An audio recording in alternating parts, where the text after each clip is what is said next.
All right, Khan, Shalom, Shalom, Israel, Shalom to the Torah tribes, Yahshua, giving the course all honor, glory, and praise unto the Most High God, Yahweh, in the names of Yahshua, Yahweh, this brother, Yahshua, coming back to y'all yet. Another video through the Spirit power, Yahweh, by Shema, myself, like Yahweh Shah. All right, Shalom, Shalom to the 12 tribes, Shabbat Shalom, as well to everybody that's observing it Friday sundown to Saturday sundown through the Spirit. All right, all praise to the Most High. So I'm gonna get straight into this. It'd be going into it's hard being an Israelite man. All right. And I said Israelite man in particular because we as Israelite men go through certain things that, Israelite women do not go through. All right. And even other nations as well. Right. But even within the Israelite nation as a whole, there's certain things that Israelite women don't experience or go through as that Israelite men have to go through. All right. And we're just going to go through the precepts to say and to see, right, that being an Israelite man is definitely not easy, and it's definitely, I would say, humbly speaking, just a little harder, a lot in certain, definitely in certain things, it's harder, man. You know, and we're gonna go through the precepts. So I'm gonna kick it off, right? I'm gonna kick it off with the book of First Corinthians, chapter 11, and verse 3. All right, I'm gonna kick it off with this real quick. This is the book of First Corinthians, chapter 11, and verse number 3. It says, "But I'll have you know that the head of every man is Christ, and the head of the woman is the man, and the head of Mahashiach is the Most High." Right. So we see here that the head of the man, right, is what? Mahashiach. Right. We see that the head of the man is Mahashiach. And what? That's the order, right? Remember, the Lord said that everything has to be done in decency and in order, right? It says what? And the head of the woman is the man, and the head of Christ is God. So you always have a hierarchy. What's the definition of a hierarchy? Let's get that real quick. This is the definition of a hierarchy. All right. Salaki. I'm gonna share my screen real quick. All right. This is the definition of a hierarchy. And this is what the Most High deals with. A hierarchy. It says a system or organization in which people or groups are ranked one above the other according to status or authority. So the Most High, this is what the Most High deals with: authority. All right, as it says, a pecking order, ranking, grading ladder. Right, social order. That's what the Most High deals with. So it says, so that the head of every man is Christ. So that's our head. That's my head. Is Mahashiach Yahweh. All right, and even within certain things like that, even within a body, like for example WFI, you might have officers that they're over the soldiers, and then over the officers you have captains, this and the third. But at the end of the day, every man's head is Mahashiach Yahweh. We following Yahweh, right? It says what? And the head of the woman is the man. So the head of the woman is actually the man. Now pull this precept. I don't say to pull this precept. Now the woman, she just nothing, right? She's nothing. That's not what I'm pulling this precept to say. I'm pulling this precept because this is literally the order. Now, I'm going to get this precept to link up with that, right? The man, literally, the Israelite man was given certain responsibilities and certain knowledge, wisdom, more strength, this and all this stuff, right? Because we are more responsible for things, right? So let's go to Luke chapter 12. This is what the Lord teaches. The book of Luke chapter 12 and verse number 40 7, right? Actually, yeah, I'm gonna start verse 47. Luke chapter 12, verse 47, right? Slaki. And let me know, anybody that's watching, let me know if the Wi-Fi is going out, whatever. Right? Luke chapter 12, verse 47. And that servant which knew his Lord's will and prepared not himself, neither did according to his will, shall be beat with many stripes. But he that do not and did commit things worthy of stripes shall be beaten with few stripes. For unto whomsoever much is given, right, of him shall be much required. And to whom men have committed much, of him they will ask the more. You see that? So literally, what does that mean? Meaning, if you were given more wisdom, more knowledge, more understanding, that means that you have a higher responsibility. So with that in mind, if we have more wisdom, knowledge, and understanding, even within different Israelite men, you know what I'm saying? Different Israelite men have more wisdom, knowledge, understanding than another Israelite man. The Lord said in the book of Proverbs, chapter 12, that the righteous is more excellent than his neighbor. So, and also in the book of First Samuel, we understand that certain men are just better than you. They just have more wisdom. The Lord gave them more wisdom. Certain other men might be just more mightier in the spirit. He might have more faith than you. he might have more grace. The Most High gives him more grace. You know what I'm saying? So this, now, and the third, we understand these things. So if you were given more wisdom, more knowledge, understanding, and as a whole, Israelite men were given that wisdom. They were given a lot to be teachers. They were given a lot to be prophets, evangelists, apostles. You understand? They were given this lot. Let me get that precept. I mean, there's so many precepts on that, but let me get this precept real quick. It's the book of Proverbs, chapter 8, and verse number 4. It says, "Unto you, O men, I call, and my voice is to the sons of men." So the Lord said, "Unto you, O men, do I call, and my voice is to the sons of men." He didn't say my voice is to the women and then to the men. Not saying that women can't be wise, right? But the wisdom is really given to the men. That's why the Lord set up the men to be teachers. That's why the Lord set up the men to be prophets, because wisdom is mainly given to the men. All right, the Most High chose us to be as vessels to be the teachers and leaders of Israel. I mean, you go to any leader, right? Yahweh Shah, he's a man. The Most High is a man of war. Peter, he's a man. The rock of the church. You understand? I'm gonna get that precept as well. It's a book of Matthew. All right. It's a book of Matthew, chapter 16 and verse number 18. Right? It says, and I say also unto thee that thou art Peter, and upon this rock will I build my church, and the gates of hell shall not prevail against it. So Peter, remember, his first name is actually Simon. So remember, his name is Simon, but the Lord called his name Peter. And Peter means what? Rock.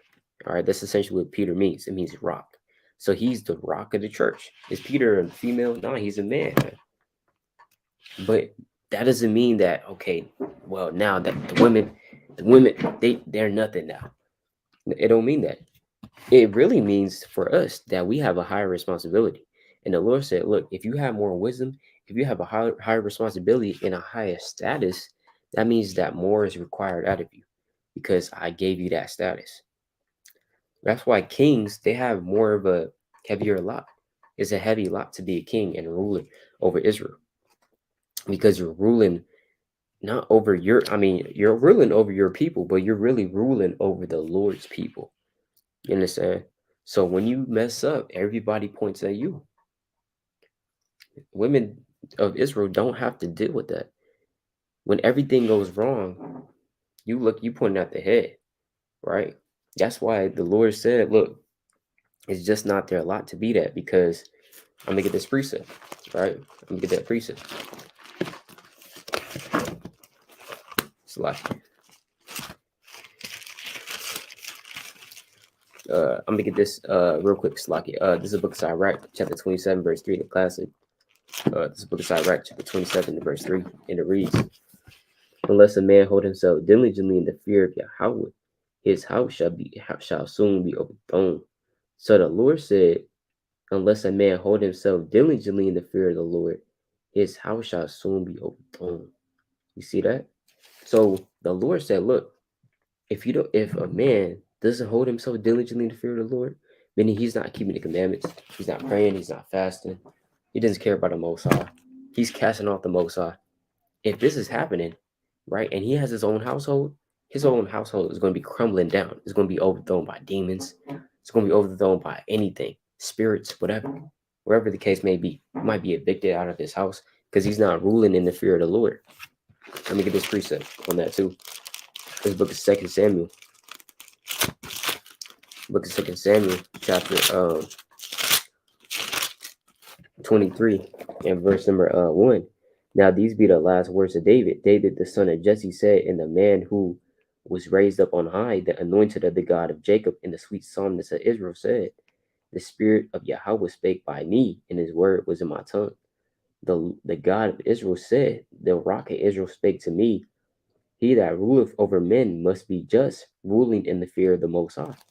So when you're a man, you're basically a ruler over your household, because as a man, we're the head and the foundation of our household.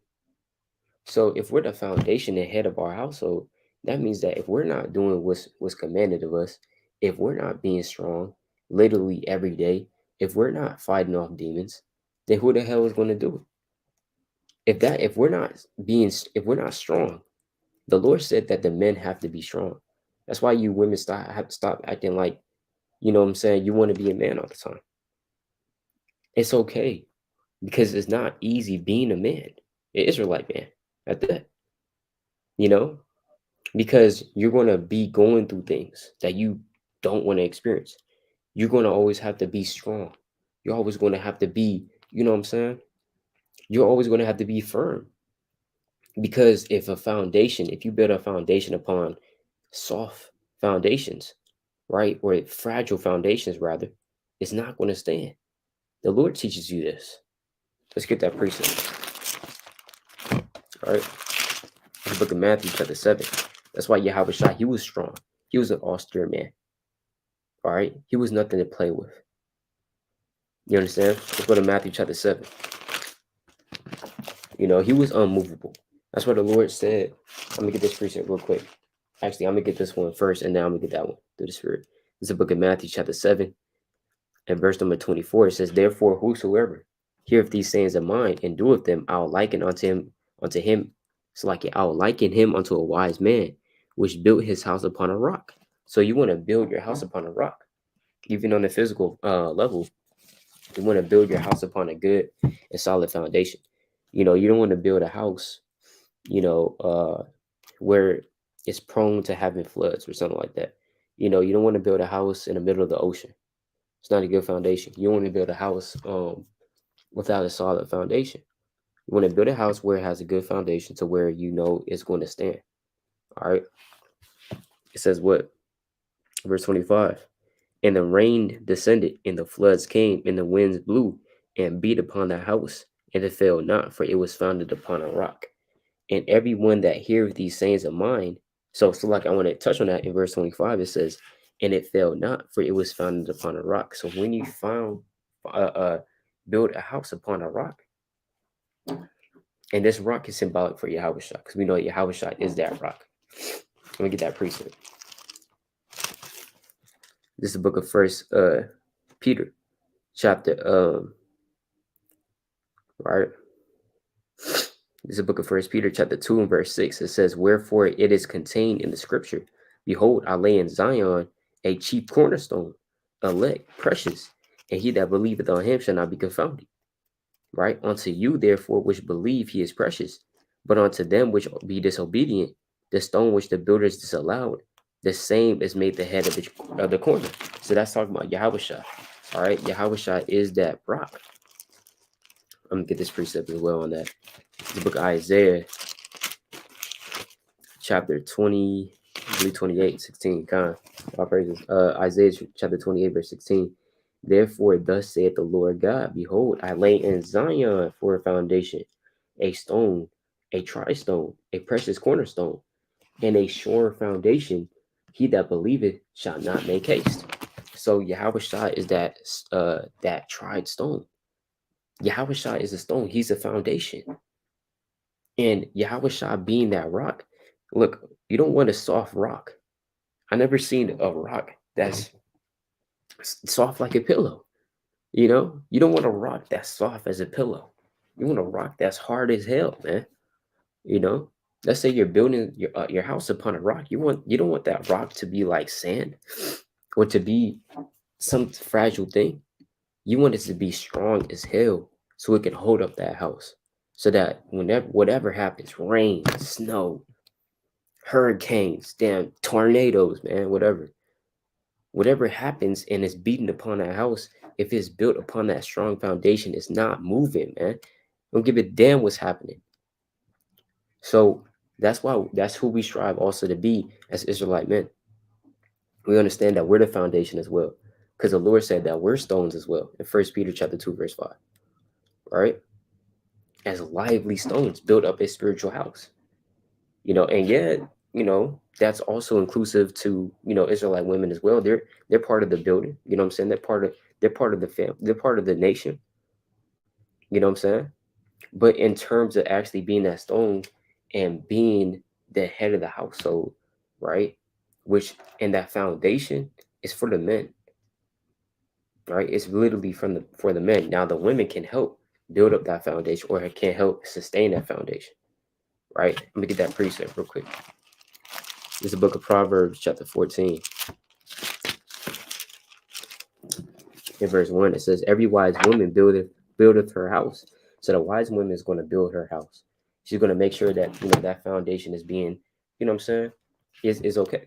You know what I'm saying? She's going to make sure that the house is okay, both on the spiritual and physical level. She has to help out her man as well. She has to help out the foundation. Sometimes you might have to go down into the depths of the house and repair certain things, and you may have to strengthen certain things in your house. You might have a crack here and there, fix up that crack. And even we as Israelite men, even though we're the foundation, we still are commanded to build things within the whole house, man. So we see so much. We as Israelite men in this truth, we have so many responsibilities, so many jobs, and so many things to do. We're not only commanded to rule our household well, but to also fear the Most High God. We're also commanded to teach. We're also commanded to exhort. We're also commanded to do all these things. The Most High requires this of us. So stop trying to damn, usurp authority over us, because it's not easy doing that. You know what I'm saying?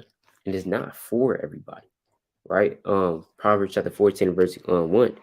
Every wise woman buildeth her house, but the foolish plucketh it down with her hands. So the foolish woman's going to pluck down that house with her hands, even though she has a short foundation, you know what I'm saying? And that foundation is her husband, even though she may have a good foundation, but she's just going to pluck down that house with her hands and literally ruin the foundation, which is a wicked thing, right? Just like how, I'm getting an example on that, since I kind of pulled that scripture. Let's get an example of a foolish woman who tried to pluck down her house with her hands. It's the book of Job, chapter 2, and verse number 9. It says, so I'm gonna start at verse 7, all right, just to get a little context on that. So it says, so went Satan forth from the presence of the Lord, and smote Job with sore biles, from the sole of his foot unto his crown. And he took him a potsherd, and scraped himself withal, and he sat down among the ashes. So while Job is going literally through hell, okay, the Lord never said that the foundation is never going to get weak. Never said that. And the foundation can get weak. And when I say that, I'm talking about the husband. I'm talking about the men. I'm talking about the men. You know what I'm saying? Sometimes we can get weak, man. It's like I said, it's hard. But we try to seek the Most High strength. Right? I'm gonna get a quick precept on that. Even though we get weak, like Job was getting weak, man. And which is understandable in this flesh, right? Imagine you losing everything that you ever loved, everything that you ever had, right? In this truth, the natural man would easily just forget about the Most High and just do his own thing. But Job literally waited patiently for the Most High and still retained his integrity. Let me get this precept though. All right. This is the book of First Chronicles. Oh yeah, Khan, right here. All praise to the Most High. This is the book of First Chronicles, chapter 16, and verse number 11. Because see, even as men, who may not even have that help from a woman or a helpmeet, whatever the case may be, or even if they do, but they still we're still required to gather up that strength to be strong at all times, right? This is the book of First Chronicles, chapter 16, and verse number 11. Seek the Lord in his strength. Seek his faith. It's like you seek his face continually. So the Lord said, look, seek the Lord and seek his strength, because when we're weak, then the Lord is strong, man. And we try to seek his strength at all times. So I'm gonna get this precept. Job chapter 2, verse 9. So while Job is losing everything, or has lost everything, or he's still in the process of losing everything, right? So while Job is losing everything and the Lord is smiting him with diseases, all right, and plagues, this is what happens. Job chapter 2, verse 9. Then said his wife unto him, doest thou still retain thine integrity? Curse the Most High and die. So Job's So Job's wife said, look, are you still retaining your integrity with the Most High? Do you still believe in the Most High? Why do you still believe in the Most High? Right? Doest thou still retain thine integrity? Job said, look, I'm going to still retain my integrity. Most High can do anything. I'm still retaining my integrity. That's what Job said, man. You know? But this is what she was saying. Instead of helping him and being that helpmeet, right? And repairing the breaches and repairing the things that need to be fixed with the foundation, she what? She said, doest thou still retain thine integrity, curse the Most High and die. She basically saying, look, just F the Most High. Just forget the Most High. Who cares about the Most High? That's basically what she's saying, which is off. It's a book, Slakia, verse 10. But he said unto her, thou speakest as one of the foolish women speaketh. Meaning he's like, what the hell are you talking about? You're speaking like a foolish woman. And he's rebuking her. He's shaking her head. Look, you're speaking like a dumb, foolish woman. You know what I'm saying? He's saying, look, but he said unto her, thou speakest as one of the foolish women speaketh. What shall we receive good at the hand of the Most High? And shall not we receive evil? And at all this did not Job sin with his lips. You see that? Job did not sin with his lips. Hey, you see that? So basically what she was saying is, look, or it's like Job was saying, look, shall we not receive good? So Job, look, he was standing firm though. Even though he was getting weak, right? He was getting weak, right? Job still stood firm. And we see how hard that is. Because look, even a woman, she just left, man. She just left. He's like, look, you still retaining the Most High's integrity? I don't give a damn. I'm out of here. Right? So, but Job was like, look, I'm going to still retain my integrity. And look, I know this is all of the Most High's plan. And he still stood firm. But look, that's not hard. I mean, it's like, that's not easy to do. You know, that's not easy to do, man. The Lord said that love is kindled as a fire and that men will literally sometimes do anything for a woman, man. It is came down to that. But Job's like, nah, I ain't going that way. I'm going to still do what I do and stick with the Most High. Now, you do have accounts of strong women in the scripture. Don't get me wrong. You do have accounts of that. Yeah, Judith was a very strong woman, valiant. You have Deborah. She was a judge and prophetess of Israel. You know, she was like a mother to Israel. You know, it's not easy also being an Israelite woman. It's not hard. It's not easy being an Israelite, period. Because, yeah, Israelite women, they deal with spirits too. They deal with demons as well. You know, it's like, man, we deal with demons as well, right? Sometimes the same spirits, the same demons. Sometimes they deal with, different spirits than us, right? But we still battling the same thing. We still battling Satan. We still have that common enemy, Esau, and the other nations. You know, not saying that, hey, that's totally correct. We still fighting the same thing. But the thing is, when we put it into perspective and look literally at the scriptures, the Lord gives us more responsibility and more jobs to do and more wisdom, knowledge, understanding. Therefore, our lot is heavier as Israelite men and more weight is put upon us, right? Let's go to this, right? The Lord is not, even though Israelite women, it's good for them to know breakdowns. It's good for them to know breakdowns and know how to break down things and know how to attain onto wisdom. That's very good. But the thing is, it's not required of them to know certain breakdowns like 2nd Ezra chapter 11. They're not made to be that's not their lot to be teachers. The Most High doesn't require them to do live streams on that type of stuff. The Most High doesn't require them to go and shake their hand like how the Most High requires us to do that. It is not required of them, so they don't have to dive that deep into it. You know what I'm saying? Not saying that they can't, but it's not essentially required like how us, because we as teachers, we have to know this Bible front and back, man. We have to literally know it, man. Because if somebody asks us, we have to give an answer. That's 1 Peter 3:15. Give an answer to every man that asks you reason. You know, roughly paraphrasing. But I'm gonna get this precept there. This is the book of Ephesians, chapter 5. This is Ephesians chapter 5 and verse number 23. All right. For the husband is the head of the wife, even as Mahashiach is the head of the church, and he is the savior of the body. All right. Explain. Therefore, as the church is subject unto Christ, so let the wives be to their own husbands in everything. So this is a heavy scripture because certain women might buck up to that precept. All right. They might buck up to that precept and stay. So you mean to tell me I have to listen to my husband just like how men listen to Mahashiach? Because that's what that scripture is saying. That scripture is saying that just as we are subject to Christ and everything, like how Mahashiach says to us in Luke chapter 14, verse 23, to go into the highways and hedges and compel those to come in that my house may be filled. Just as Yahushua commands us to do that, just as Yahushua commands us to be as sheep in the midst of wolves, be ye therefore wise as servants and harmless as doves, just as the Most High sends us out onto the nations, right? Or so like onto all nations and baptize them in the name of the Father, Son, and Holy Spirit, which are of course Israelites. But even as the Most High, Shalaki Yahushua commands us to do these things, and we have to be subject unto that, and we have to actually obey that, because if we don't, then we're off.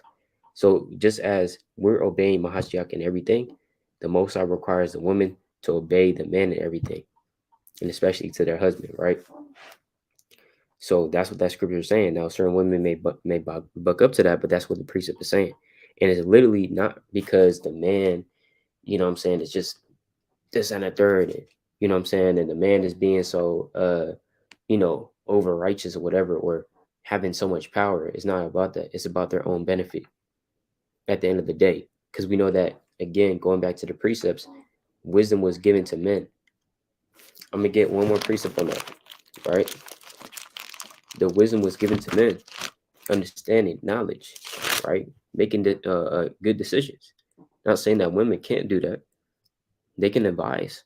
But the man, literally the Lord put the man in that position to make those final say-sos because of the wisdom and knowledge and understanding and the spirit that the Most High gave him. It's the book of Ezekiel, right? Let me get this precept real quick. This book of Ezekiel.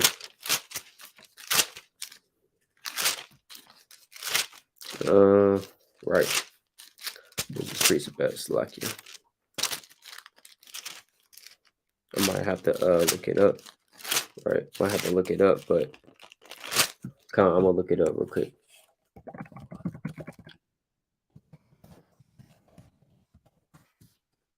Okay, All right, this is the book of Ezekiel chapter 34. Salakia. Ezekiel chapter 34 and verse number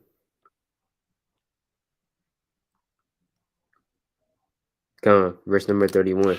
All right. Ezekiel chapter 34, verse 31 to the spirit. All praises. It says, and ye, my flock of my pasture, are men, and I am your God, saith the Lord God. So the Most High said, the flock of my pasture are men. I mean, that's what he said, though. Now we understand that men can be applied, in certain instances could be applied for women and men, but that's only certain times, That's not all the time, though. Sometimes it's literally just talking about males, and sometimes it could be talking about mankind, whatever, right? Like how the Lord said he created man, But the thing is, the Lord said that the flock of his pasture is men. The shepherds are men, right? You understand? The teachers, men, right? The 144,000 men, right? So, and that's how the Lord has set it up, all right? It's not, I didn't write this, the Most High didn't ask me my opinion. This is how the Most High set it up, man. Right? And there's no glory in that. I mean, it's a glory, but the thing is, right? You don't get the glory unless you don't go, if you don't go through the tribulation, right? You don't get one thing without the other. You don't get fame and praise and glory and dominion without actually going through the damn pain to get there, and the tribulation and the trouble to get there, man. It don't work like that. You have to go through that first, right? Ezekiel, it's like Ephesians chapter 5, verse 25. It says, husbands, love your wives. And catch this, right? It says, husbands, love your wives, even as Mahashiach also loved the church and gave himself for it. So it says, husbands, love your wives, even as Mahashiach loved the church and gave himself for it. So Christ gave himself for the church. In this case, the church will have to be the nation of Israel, which is the Lord's wife. You understand? Look at this precept. This is the book of 2 Corinthians, chapter 11. 2 Corinthians, chapter 11, verse 2. For I am jealous over you with godly jealousy, for I have espoused you to one husband, that I may present you a chaste virgin to Mahashiach. You see that? So the Lord said, or it's like Paul was saying, look, I am jealous over you with godly jealousy, and have espoused you to one husband, that I may present you as a chaste virgin to Mahashiach. Right? So what does that mean?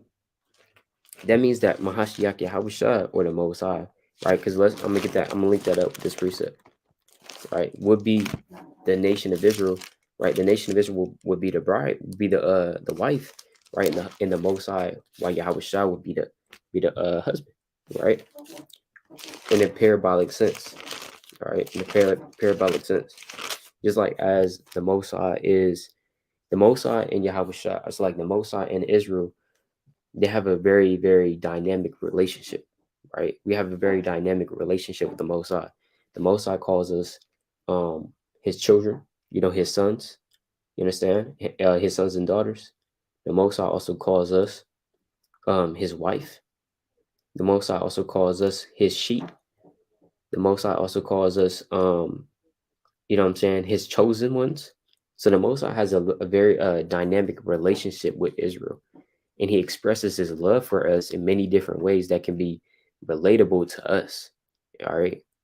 Because remember, the Most High, he has to make things plain upon tables for us to understand. All right. This is the book of Isaiah, chapter 54 and verse 5. It says, for thy maker is thy husband. So our maker, the Most High, is our husband. The Lord of hosts is his name, and thy Redeemer, the Holy One of Israel, the God of the whole earth shall he be called. Making another precept on that. So the Most High is our husband. All right. The reason why I say the Most High and Yahushua, because in 2 Corinthians 11 and 2 says that Christ is our husband. But then in Isaiah 54 and verse 5, it says that Yahweh is our husband. So which one is it? So I say Yahweh or Yahushua, but they're basically not one and the same, but they speak the same things. That's why in John chapter 10 and verse 30, it says, I and my Father are one, because they speak the same things and agree on one. All right. And Yahushua is literally like not an embodiment of Yahweh, but he is a messenger of Yahweh, and he is the spitting image of Yahweh, as it states in the book of Hebrews. All right. And he's the firstborn of every creature, as it states in the book of Colossians. All right. So he's the image of the invisible God. He's the image of the Most High. He's the word of the Most High. So that's why Paul can say that. Espouse you to Mahashiach, because that they're not one of the same, but Yahweh Shai is that representation of the Most High. You're looking at, if you see Yahweh Shai, you're looking at the Father, right? As John, us like as it states even in the Gospels, man. But yeah, shalom, King. All praise to the Most High. All right, but I'm gonna get this precept though. It's the book of Second Ezra. All right, it's the book of Second Ezra, chapter 6, and verse number 58. It says, "But we thy people, whom thou hast called thy firstborn." So we're called the firstborn. All right. And yeah, kind of just as brother said, they're on the same accord, right? Called thy firstborn, thy only begotten, and thy fervent lover are given into their hands. So we're known as many things to the Most High, and that's just a few things. But the firstborn, the only begotten, and our fervent lover, or his fervent lover. All right. So we're known as many things to Mahashiach Yahushua. But I pulled that precept to go back to that precept in 2 Corinthians chapter 11 and verse 2 to prove that Yahushua is our husband, right? Or the Most High, rather. It says 2 Corinthians 11 and 2, it says, for I am jealous over you with godly jealousy, for I have espoused you to one husband, that I may present you as a chaste virgin to Mahashiach. You see that? So I'm gonna go back to this in the book of Ephesians. So Yahweh Shai, he gave himself for the church. All right. He gave himself for the church. He put his life on the line. He got his back beat. He got punched in the face. He got spoke upon. He got spitted on. He got ridiculed. Right. He got jammed up and he got beat up. He was put on a cross. You understand? Tortured. Just go read it, man. Go read the Gospels. In the book of Luke, it takes an account that Yahweh Shah was sweating blood, which is called hemochromatosis, man. And it's actual medical condition. So that Yahweh Shah was under so much stress that he was sweating blood. Yahweh Shah, before he was delivered up in the book of Matthew, all right, chapter 26, and verses 39 on down, Yahweh Shah prayed that the cup may pass for him.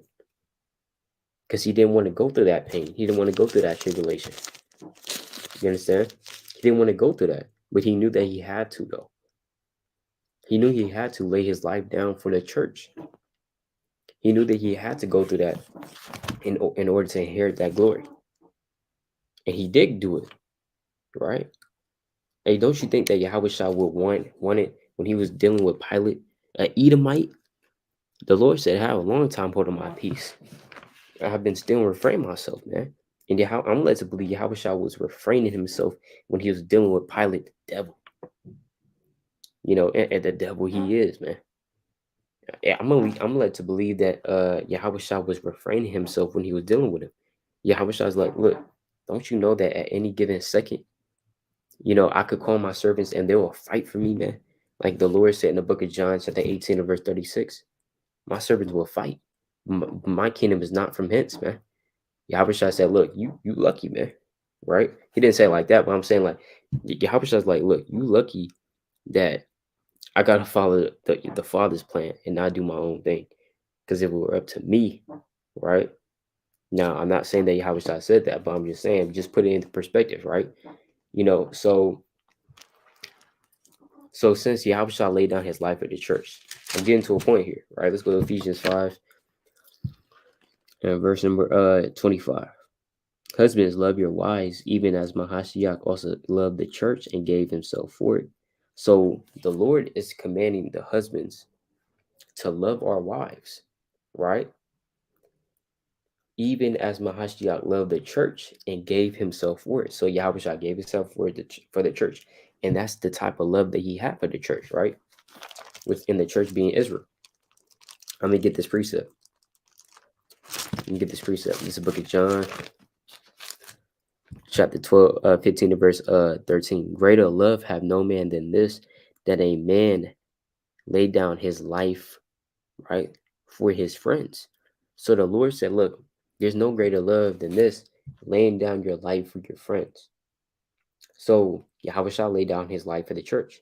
And the Lord is comparing these two. That look, just as Yahweh Shah, who was the husband of Israel, gave himself for his wife, which is Israel, you husbands have to love your wives in that same manner, showing us that the husbands are commanded to love their wives in so much that if it comes down to it, they have to lay down their life for them. Where's the precept at where it states that the women have to lay down their lives for the men? I mean, it could be there. It could be written. I could be wrong. But I have yet to see the precept where it states that the Most High wants our women to lay down their lives for us. Last time I checked, it was the men that went out to war and battle and laid down their life for their nation. Last time I checked, right, when a burglar would come into a house, it was the man that got up and fight. Last time I checked, right, it was the man that was a household and would fight off those demons, not the other way around, right? That's the last time I checked, though. So we don't see the precept saying that the women have to lay down their life for the men, even though they can. But the thing is, the men are supposed to be doing that. I have yet to see that precept. But we see here literally that the husbands have to love their wives in so much that if it comes down to it, they have to lay down their lives for their women. They have to take that bullet, man, because they're the stronger ones. So it's hard being an Israelite man because there's more, responsibility that comes with it.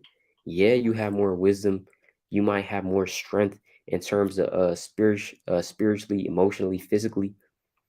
You may be pumping iron in the gym, and you might have more testosterone, you know, and uh, the growth hormones.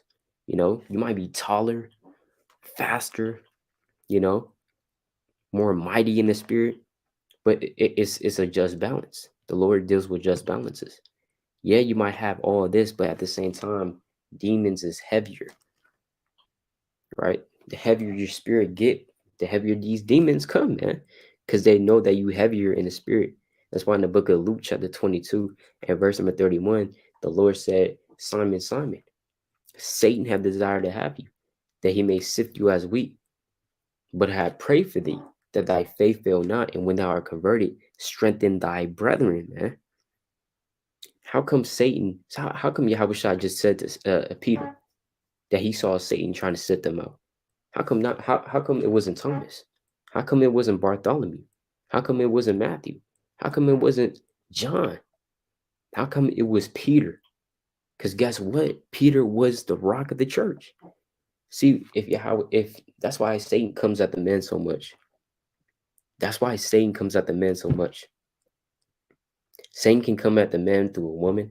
Satan can come through a man through another man. Satan can come to a man through devices, right?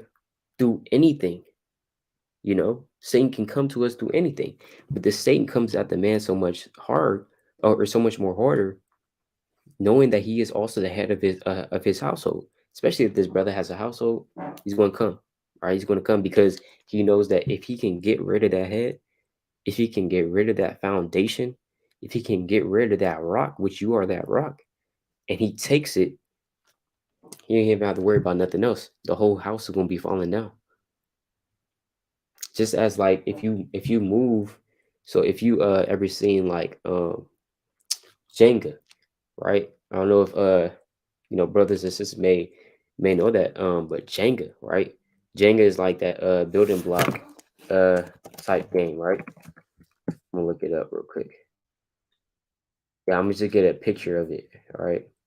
So if you know about Django, right, you will know this. So Django, right? So let's take this picture for example.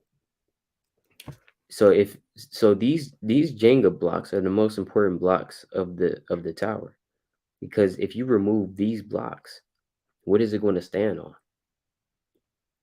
Right? This is the foundation that all these blocks are standing upon. So if you move these three blocks, it's going down. But if you move certain blocks here, all of it is falling. And we know that.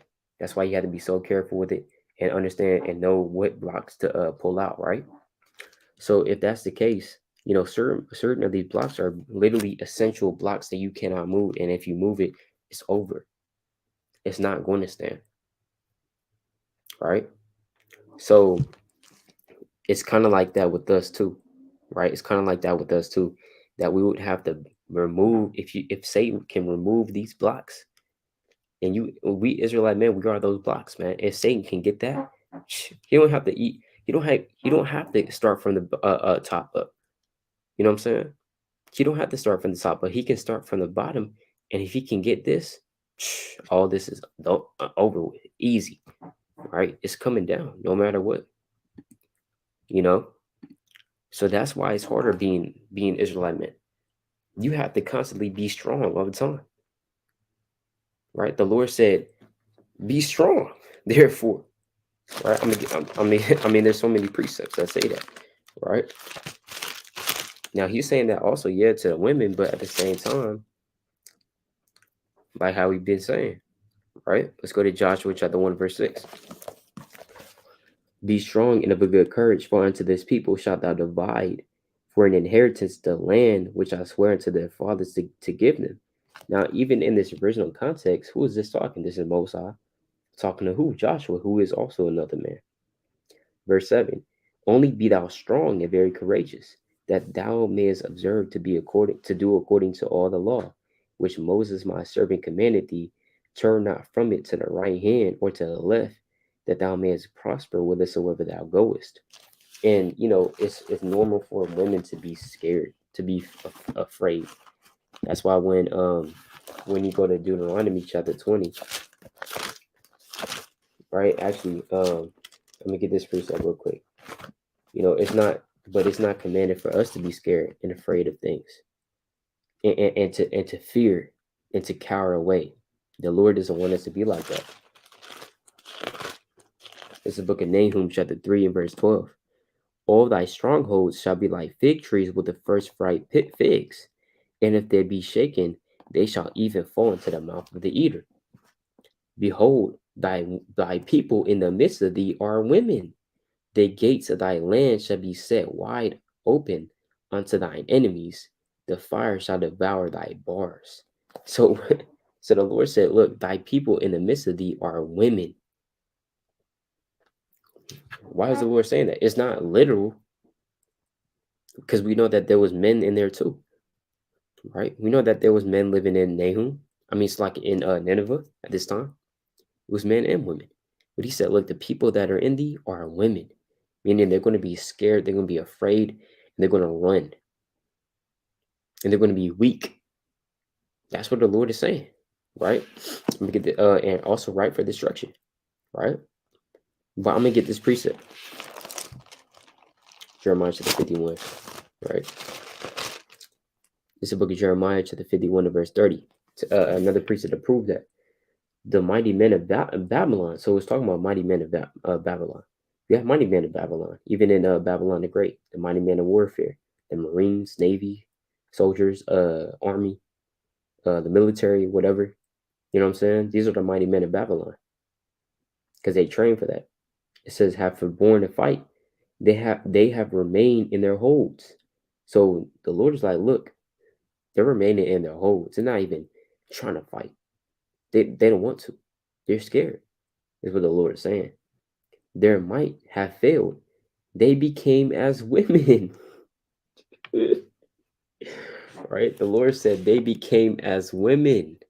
Right? They have burnt their dwelling places. Her bars are broken. So the Lord said that the mighty men of Babylon has become as women.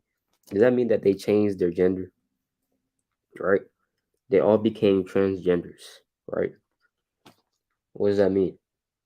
That means that, look, they became as women, meaning that, look, they became scared and didn't want to fight and was scared, right, and afraid and trembled. But the Lord said, look, only be thou strong and very courageous. Be not afraid of their faces, as the Lord said to Jeremiah, who was also another man. So it's customary for women to be afraid, but it's not customary for men to do that. That's why the Lord said when we exhibit those traits, we're acting as women. And that's not to degrade women, as it states in the book of First Peter chapter 3, that they are the weaker vessel. But I'm just putting this to your attention to show you that it's a little harder being an Israelite man. if you are an Israelite man and you went out to war, you can't be afraid. And you might even be afraid though. You might be afraid. And that it's normal because you're in this flesh. We're in this flesh, right?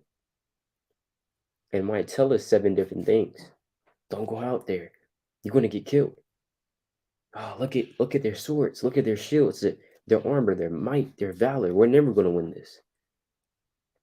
That's your flesh talking, and that fear starts to come up. But as an Israelite man, the Lord's like, look, you can't be scared. If you're scared, go back home to your wife. Yeah, go with the women. All right. It was like, look, go with the women then. So be with the women if you're scared. Or if in modern day term, if brother, you scared to go to camp, just stay home with the woman then. Stay home, cuddle up with your woman then. That's what the Most High is basically saying to us now, right? Whether you scared to shake their hand, you scared to go teach your people, you know, you're scared of whatever your reputation or whatever. Okay, then just go stay at home with women then. Go check back with the women, right? So that's what basically the Lord is saying to us now, right? And like how the brother said, God, us men got to be strong and bold as a lion. Let me get the precept on that, brother. God, that's right. It's a book of Second Samuel, right? It's a book of Second Samuel, chapter 17, and verse number 10. And he also that is valiant, whose heart is as the heart of a lion, shall utterly melt, right? So the Lord said, whose heart is as the heart of a lion. So just as the brother said, man, the Lord said our men has to have the heart of a lion, man. That's the kind of the kind of traits that the Most High wants us to have. Last time I checked, let me get this precept about the lion, right? This is the book of Proverbs, chapter 30, and verse number 30. A lion which is strongest among beasts, and turneth not away from any. So the lion, he's the strongest amongst the beasts. Israelite men are referred to as lions, and who have the heart as lions. So the Lord said that we have to be strong, and that we can't turn away from nothing, right? We have to deal with these problems head on. So that's why it's not easy being an Israelite man. We have to deal with problems head on. We have to be bold as a lion at all times, even when you're scared, even when, fear and death is at hand, man. You have to be valiant. So all these people, that underestimate that and don't understand that should first examine and study this. Look at the scriptures and see how it literally upholds Israelite men to having very high standards and having very high responsibilities that Israelite women will never have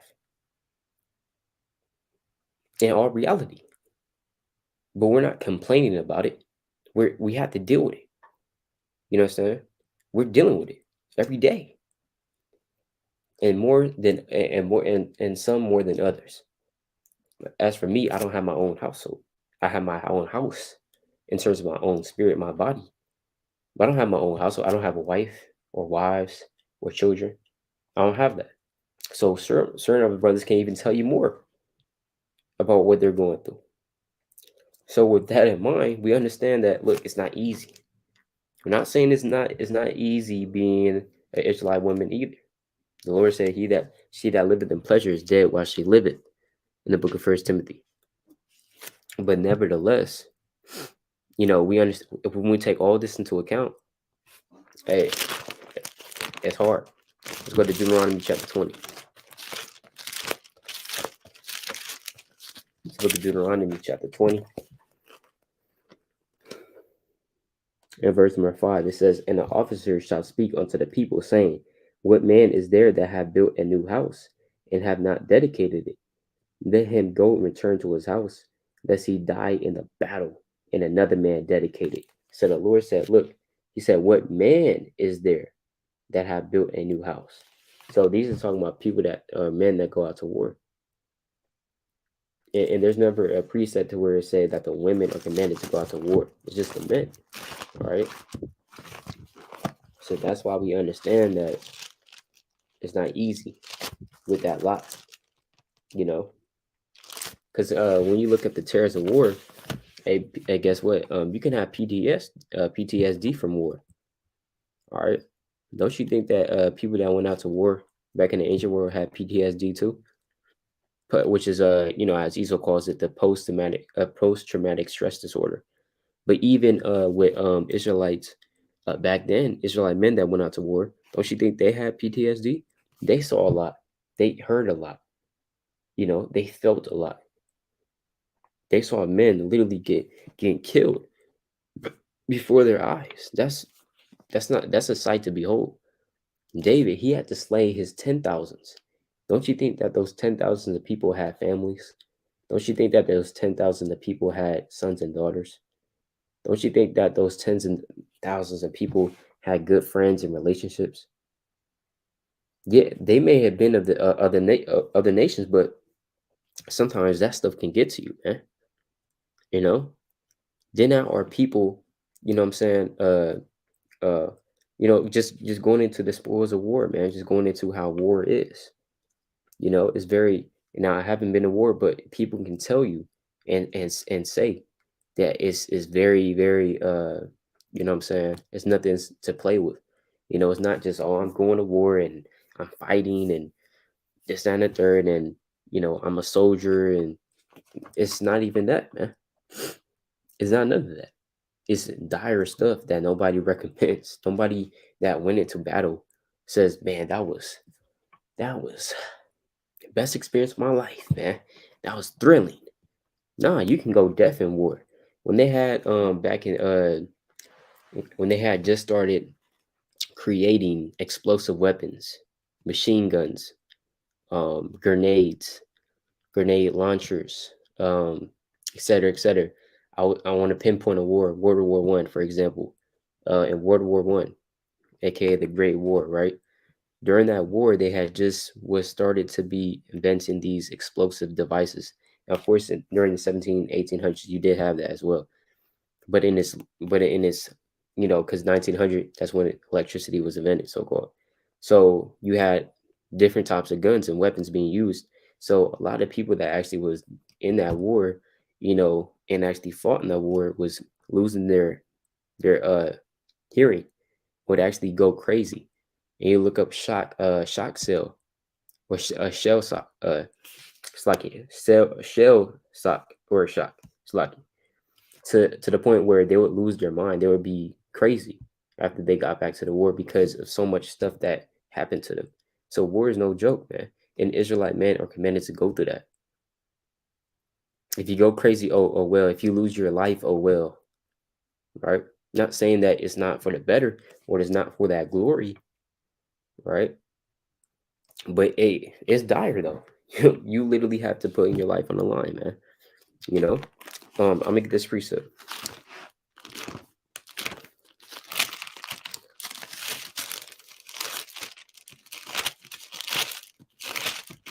Right. Now, let's go to First Chronicles chapter 11 and verse 2. And moreover, in time past, even when Saul was king, thou was he that led us out and brought us in Israel. And the Lord thy God said unto thee, thou shalt feed my people Israel, and thou shalt be ruler over my people Israel.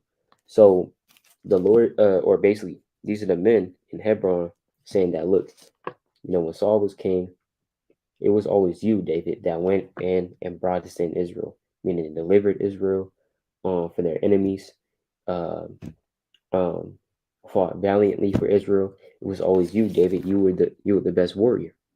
Now, yeah, that brings you fame. It brings you fame to be a mighty man of valor. All right, it brings you fame and praise, you know, to be men. Because guess what? That job ain't easy. That's why. It's not because, you know what I'm saying, because of just vainglory. It's because that job, literally, of being a righteous Israelite man ain't easy, but it's possible though. You know what I'm saying? It's possible, of course, but it ain't easy though. Nobody said it was gonna be easy. So that's why there's so much fame in that, so much glory that comes with it, because that job is not easy. Like, for example, it's more glory and more honor if you complete a full marathon rather than a half marathon. If you know anything about running, a full marathon is 26 miles. It's actually a little bit over that, but it's 26 miles. A half marathon, on the other hand, will be 13 miles, half the distance. Now, if you complete a half marathon, well, that's 13 miles. You completed it. You know, you did it. That's good. And if you actually have a good time too, that's even more better, right? You did that. But there's more glory and more, you know, fame or praise in completing that full marathon rather than just the half one. Because that full is another 13 miles. So you not only did the half marathon, but you did another one, which is that full marathon, 26 miles. So you know how they say bragging rights, bragging rights. You got bragging rights, man, in this thing. Saying, look, okay, you completed the 13 miles. I completed the 26. People's gonna be like, what the? They're gonna be like, you did 26 miles, bruh? What the hell's going on here? You did a whole marathon What the hell is going on? So they're going to be like that. They're going to be praising you. They're going to be talking about you, right? You know, he did a whole marathon, man. You know, what was your time again? You know, this and there. So they're going to be praising you, talking about you. You know, maybe rather even more than the person that just did 13. You know, because at first they thought 13 was, damn, that's crazy. But here you go saying that you did 26. So now they're like, wow, they're going to automatically esteem you better than this person that did 13. You know, in general, I'm saying general, right? So we see then how, you know, harder the job, more fame and more glory, more dominion. It's not easy the things that David did either. To slay 10,000 people is not easy, emotionally, spiritually, and physically. It's not easy. You know, it's not easy being king over Israel and also being righteous. Not easy either, but that's why David's name still lasts to this day, though. And that's why people had. Let me get the scripture. It's a book of First Chronicles, chapter 14, and verse 17.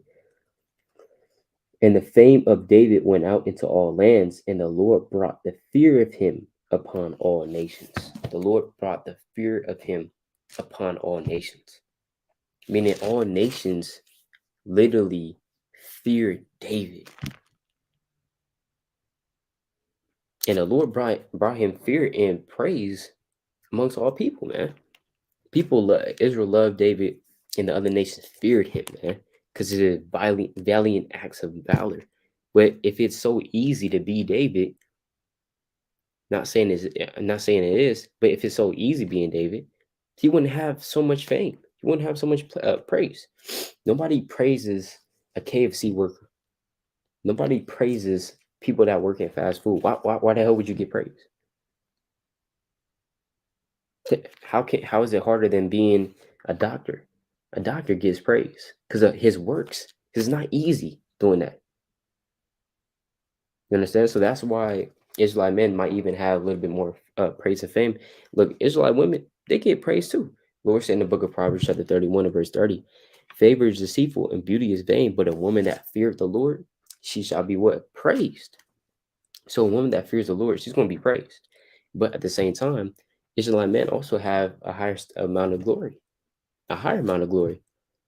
Remember, the elect, 144,000 are men. They're the Lord's elect, the 12 apostles who are going to have their names written. They're going to have even more fame and more glory and more dominion and more power and more praise. You understand? In the kingdom of heaven. Why? Because their lot is heavy and their jobs is harder, being Israelites. All right? Hold on. How's my Wi-Fi? Hold on. I got to look at this. Say that it's going out, but okay. Hold on. No, okay, Con, we back. All right, Con, we good. All right, but yeah, I'm gonna get literally some more precepts, literally, right, and then kind of close out this thing. All right, this book of Acts, chapter 16, and verse 31. All right, because even as Israelite men, we can save our own household, right?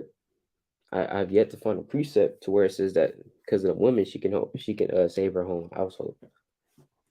You do have in 1 Corinthians chapter 7 that the husband can be sanctified by the wife. You know what I'm saying? Yeah, kind of like how the brother said, it's not going to be easy to lead 7 women at the end times, like Isaiah 4:1. But the Most High said, I can do all things with Christ which strengtheneth me. Yeah, kind of is exactly right, brother. You know what I'm saying? You even had that precept. The Lord said that 7 women is going to be cleaving to 1 man. That's not easy either. Where's the precept where it says that 7 men is going to cleave to 1 woman?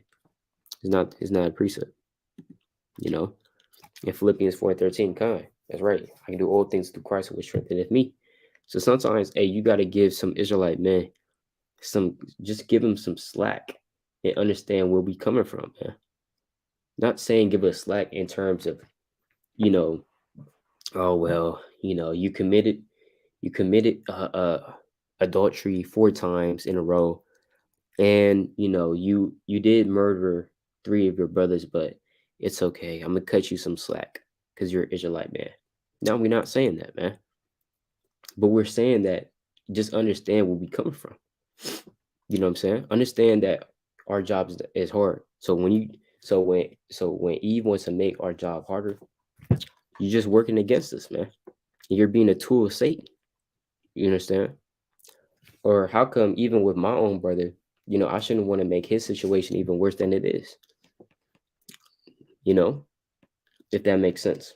But I'm gonna get this precept in the book of Acts chapter 16 verse 30, and brought them out and said, Sirs, what must I do to be saved? And they said, Believe on the Lord Yahweh Shama Hashiach, and thou shalt be saved in thy house. So Yahweh Shah said, look, or it's like the poet was saying, look, believe on the Lord Yahweh Shama Hashiach, and thou shalt be saved in thy house. So he was saying to this keeper of the prison, right? Believe on Yahweh Shah, and you're going to be saved in your household. So men can save their own household. That's written in the precepts. You can save your own household. All right. This is the book of Acts, chapter 11, and verse 14. Who shall tell thee words whereby thou and thy house shall be saved? So you can save your own household. The men can save their own household. And that's how heavy their lot is. If they're going off, their household probably going off. If they are righteous, then guess what? They have the power to make their households righteous. Now it's all up to the Most High at the end of the day. And if the Most High has mercy upon him and his household. But most likely, if the man being the centerpiece and being the head of the household, if he is righteous, then the body also will follow, man. Most High willing, right? Hey, 9 times out of 10, man, right? Through the spirit, right? And I'm gonna get this precept as well.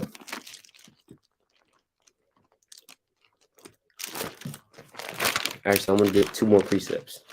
The book of Genesis, chapter 3, and verse number 17. Let's see the curse from the man. Actually, I want to bring this out in the earlier the video, but I'm gonna get it right now. This Genesis chapter 3, verse 17.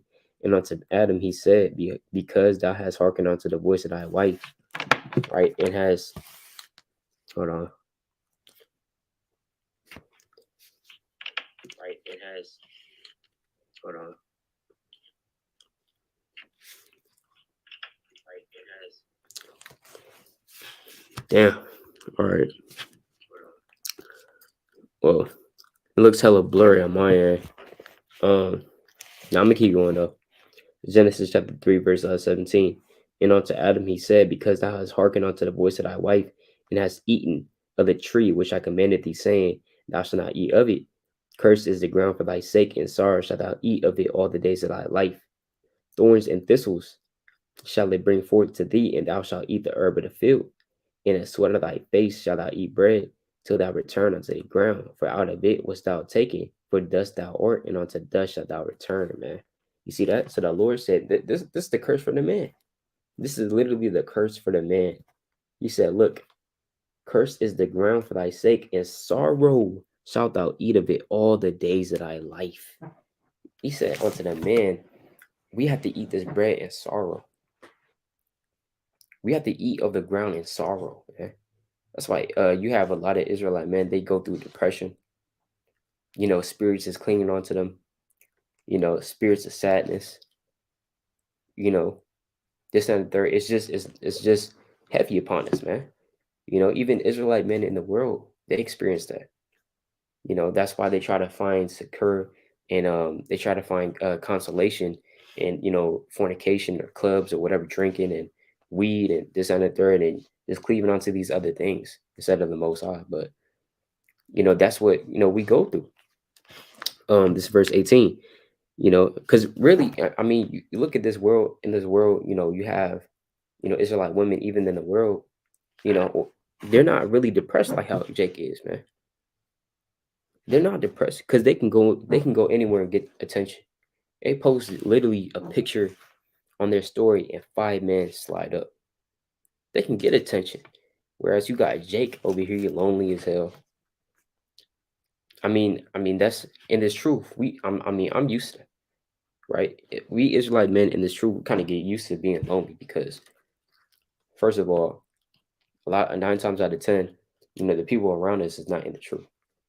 You know what I'm saying? In our day to day, go to the supermarket, nobody in the truth. You go to school, nobody in the truth. You know what I'm saying? You go to anywhere you go, man. You know what I'm saying? You go to the gas station, you pump your gas, looking around you, nobody in the truth. Nobody.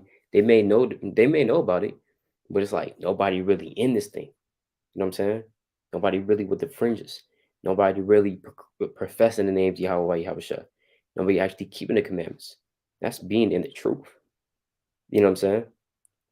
So, we Israelite men, we used to that being lonely. That's something that we have to be accustomed to. You know what I'm saying? Especially living out here in Cali. Okay, there's not really many of us, all right, as in the East Coast. All right, but that's another thing. But I'm gonna keep reading. It says Genesis chapter 3, verse 18. Thorns also and thistles shall it bring forth to thee, and thou shalt eat the herb of the field. All right. In sweat, it's like in the sweat. It says, in the sweat thy face shalt thou eat bread till thou return unto the ground. So the Lord said, in sweat, blood, sweat, tears. That's how you had to get stuff nowadays. Gotta work for it. You know what I'm saying? If you want to get bread, even in this captivity, man, you gotta work so much. You gotta work 10-hour shifts just to pay rent, man, and to buy some clothes, right? And to have lights and running water. And you living in a studio. You living maybe in a 1-bedroom apartment, man. You living maybe in a 2-bedroom apartment. You gotta work 10-hour shifts every day. You know what I'm saying? Down there every day. And you might get this, you may or may not get the Sabbath off. This is the kind of stuff that we as Israelite men have to go through, man. A woman can literally get onto these wicked sites and make money like that. Not saying that's off as hell, but that's what our women do in the world. Being lazy as hell, man. Right? Hey, kind of like how the brother said, you gotta work to breathe, man. That's madness. That's complete madness. But the Lord literally said, in the sweat of thy face shalt thou eat bread. Here you are. You you just go off to work, you buy something, you buy some food, you get back home, you might literally be sweating, man. You might literally be sweating and eat your bread alone in your studio apartment, man. Right? After a 10-hour shift. That's sad. It's depressing, man. Literally. Right? It says what? It says, in the sweat of thy face shalt thou eat bread till thou return unto the ground. Meaning until you die, man. And that's the curse that the Lord put upon a man. I don't see this curse being put upon a woman. Where's the curse being put upon a woman? Not saying that women can't experience these things, but this is literally ordained for the men, right? It says what? For out of it wast thou taken, for dust thou art, and unto dust shalt thou return, man. All right? And that's how the Lord literally cursed us, man. It's a curse to be working like that every day. The Lord never, you know what I'm saying, ordained that of us. Now we know that everything's ordained of the Lord and predestinated. It's all part of his plan. Romans 8 verse 28. But at the same time, the Lord said we're kings and princes. Kings, princes, and princesses, right? As a nation. Where did the Lord ever say that a king is going to be working like that? Where did the Lord ever ordain a prince to be working like a slave? A prince and a slave are two different things. But because of our sins, we were relegated to that kind of role in that kind of position. Right? But with that, literally, I'm gonna close out this precept. All right. Actually, Slack, I know I said I said two more, but this is literally two more. Right? This is Job chapter 5 and verse 6. Although affliction cometh not from forth of the dust, neither doth trouble spring out of the ground, yet man is born unto trouble as the sparks fly upward. So the Lord said, man is born into trouble. Man is literally born into trouble. From the day that we're born, we were born into trouble. That's all we know, man. It's trouble. And it might increase as you start, going up in life, in terms of spiritually, in terms of physically, start getting older. Now you more responsible for things, you're more responsible for your own life. As a kid, you may not have been going through the same things that you're going through right now. You know what I'm saying? In terms of paying bills or in terms of being an adult, so-called an adult, right? But even nevertheless, the day that from the day that we're born, as it states in the book of Job, chapter 14, verse 1, man that is born in a few days is full of trouble. So even when we're just born, we're full of trouble, man.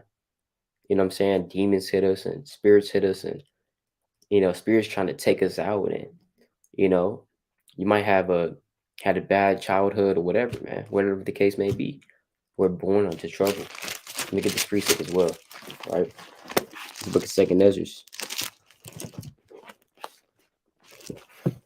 All right, and everybody probably knows this precept.